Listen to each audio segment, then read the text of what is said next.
নমস্কার বন্ধুরা, যে যেখান থেকে এই ভিডিওটি দেখছেন সবার সুস্থতা কামনা করে আজকের ভিডিওটি আমি শুরু করছি। আমার আজকে খুবই সিম্পল রেসিপি, একদম মৌরলা মাছের ঝাল সর্ষে। এটি হচ্ছে গাং মৌরলা, সামুদ্রিক মৌরলা মাছের ঝাল সর্ষে, একটু বড় বড় মৌরলা মাছ। প্রথমে এখানে মাছগুলো আমি ভালো করে কেটে ধুয়ে পরিষ্কার করে নিয়েছি। এবার সুন্দর করে লবণ হলুদ মাখাবো। প্রথমে হাতার সাহায্যে লাগাচ্ছিলাম, তারপরে দেখলাম হাত না মাখালে হবে না, হাত দিয়ে আমি আবার লবণ হলুদগুলো মাখিয়ে নিলাম মাছের সঙ্গে। এবার আমি এখানে নিয়েছি 2 চামচ সর্ষে আর 5টা-6টা কাঁচা লঙ্কা, দিয়ে দেবো এর সঙ্গে লবণ। ব্যাস এইটুকুই আমার মশলা, ঝাল সর্ষে। এখানে আমি কড়াইতে তেল গরম করে নিয়েছি। তেল গরম করে মাছগুলো একে একে দিয়ে দিলাম। মাছগুলো কিন্তু ভেঙে যাওয়ার ভয় থাকে, তার কারণে মাছগুলো যখন দেওয়া হবে কিছুক্ষণ বাদে গিয়ে তাই কড়াইটা নাড়া হবে। কিছুক্ষণ হয়ে গেলে তারপরে উল্টালে কি নিচ থেকে খুব সুন্দর করে উঠে যায়।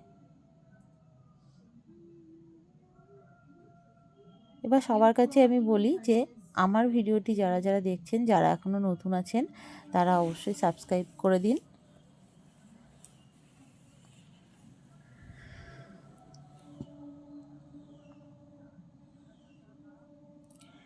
মাছগুলো আমি একে একে সুন্দর করে ভেজে নিয়েছি। রান্নাটা কিন্তু কিছুই সেরকম দেওয়া লাগবে না, আর খুবই কম টাইমে হয়ে যাবে।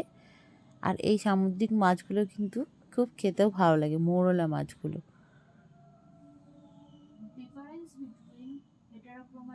এগুলো কিন্তু ভাজাও রাখা যায়, ভাজা খেলেও ভাজাও রাখা যাবে, ডালের সঙ্গে ভাতের সঙ্গে ভাজা ভালো লাগবে। এবার আমি ওই তেলের মধ্যে দিয়ে দিলাম 1/2 চা চামচ কালো জিরে ফোড়ন, দিয়ে একটা টমেটো কুচি দিয়ে দিলাম। টমেটো কুচিটা দিয়ে একটু নাড়িয়ে নিয়ে 1 মিনিট মতো নাড়িয়ে নিয়ে দিয়ে দেবো আমি বেটে রাখা মশলাটা, ঝাল আর সর্ষে, আর স্বাদ মতো নুন, আর দিয়ে দেবো হলুদ। সঙ্গে কালারের জন্য আমি দিয়ে দেবো 1/2 চা চামচ মতো একটু লঙ্কার গুঁড়ো। এবার দিয়ে দেবো সর্ষে বাটাটা, দিয়ে দিলাম।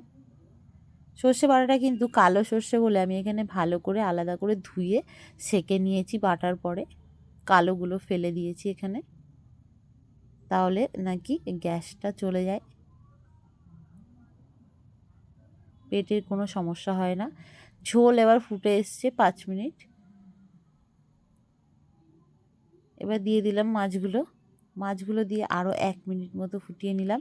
হাতের কাছে উপর থেকে একটু সর্ষের তেল দিয়ে দিলাম। আর আপনারা চাইলে এখানে ধনেপাতা কুচি ব্যবহার করতে পারেন একটু বেশি পরিমাণে, যেহেতু আমার কাছে আজকে এখানে ধনেপাতা নেই, তার জন্য আমি এখানে অল্প পরিমাণে, খুব সামান্য পরিমাণে দিয়েছি।